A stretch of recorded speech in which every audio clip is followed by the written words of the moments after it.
Am I the a-hole for not telling my ex-wife that we lived in a rental apartment? Hi. Back in 2008, when I started university, I rented a two-bedroom apartment with my ex-girlfriend at the time, and my friend and his girlfriend. We got a great deal for it, as the owner of the place lost his job because of everything that happened back then and decided to try her luck abroad where she still lives. Years went by, and after university, my friend and his girlfriend decided to find a place of their own, as we had full-time jobs. Renting this apartment together did not seem expensive anymore, and also did not seem expensive to rent alone after we broke up some time later.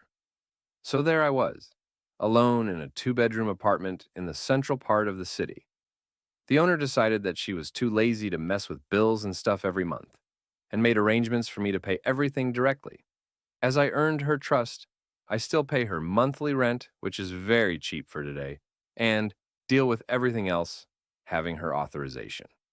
Because of the perfect location, my second bedroom was basically free B&B for my friends who did not live in the city, and I did not mind. It is good to have company if you live alone. In 2020, I met a girl who was in a rush to get married, and as I was madly in love, we did in 2021. For some reason, I never told her the story of how I rented the place, or that it was a rental at all. It just never came up. I have been so used to the fact that I am an authorized representative with building cooperative things, etc., that I refer to it as my place. Our relationship started to cool down, and we found out that we were not perfect for each other after all. So divorce it is. So we did the paperwork for divorce, and she is moving out. A few days ago, I received an email from her with a real estate valuation document as an attachment. While I was not at home, she wasted 500 euros for someone to evaluate an apartment that does not belong to us, and wrote that I probably have to take a loan to pay her the 50% of that. I replied to her, didn't I ever tell her that this place is a rental? Why does she even assume that I can afford a two-bedroom apartment in the city center? She knows where I work and how much I earn. She called and screamed at me that I had lied to her for years and hid the fact that the apartment was rental. Then she tells me that, well, she will take the car as we got that together. And I was quiet for a moment and then told her, you do know that is a lease, right? The owner of the car is the bank. Then she demanded that I pay for the valuation, and I replied, I did not ask you to do it.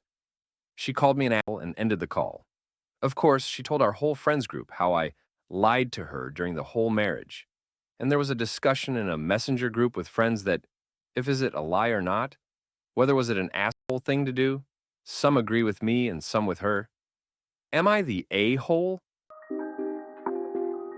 Am I the a-hole for returning my homemade wife's birthday gift to me and telling her I don't want it?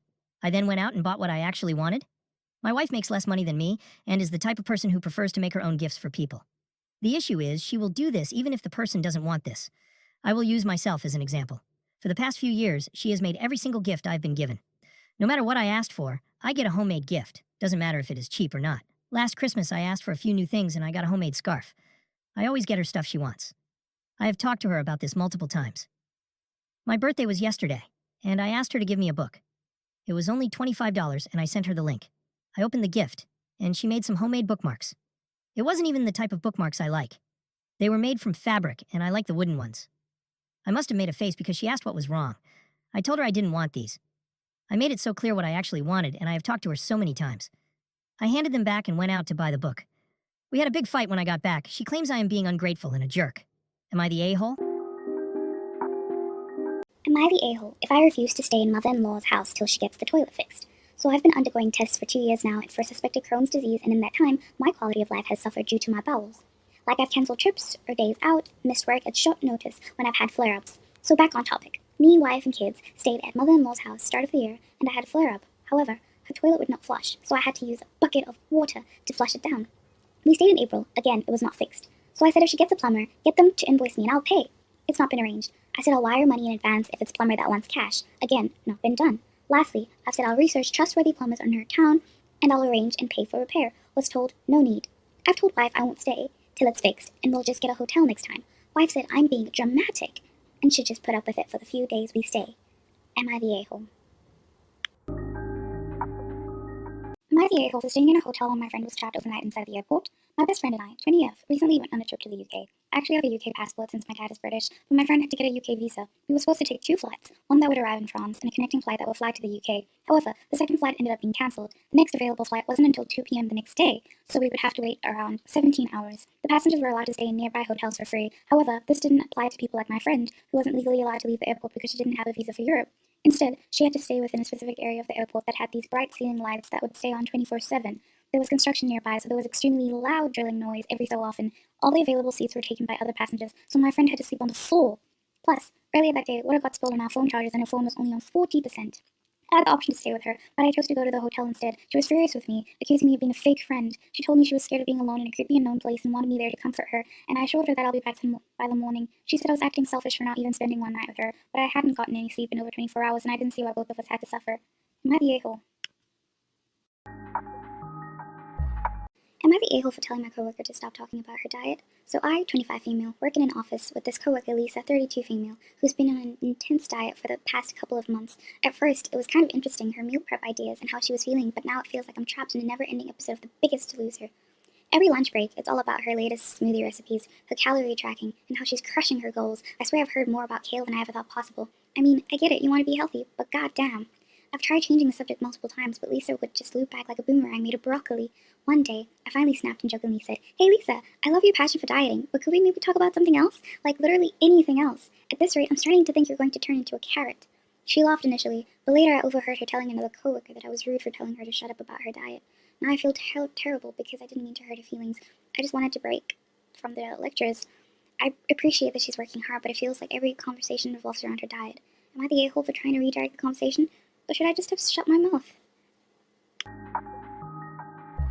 Am I the a-hole? Wife demands I shower at night, not a.m., calls me disgusting. My wife demands that I shower at night or says I am not allowed in the bed, and I am disgusting and it's unattractive. I sometimes like to shower in the morning when I'm already tired at bedtime. I work in a clean office setting, and all of my dirty articles of clothing are obviously off before I try to go to bed. If I was covered in dirt or something, I would shower, but I'm not. Am I the a-hole, or is she being controlling? Edit.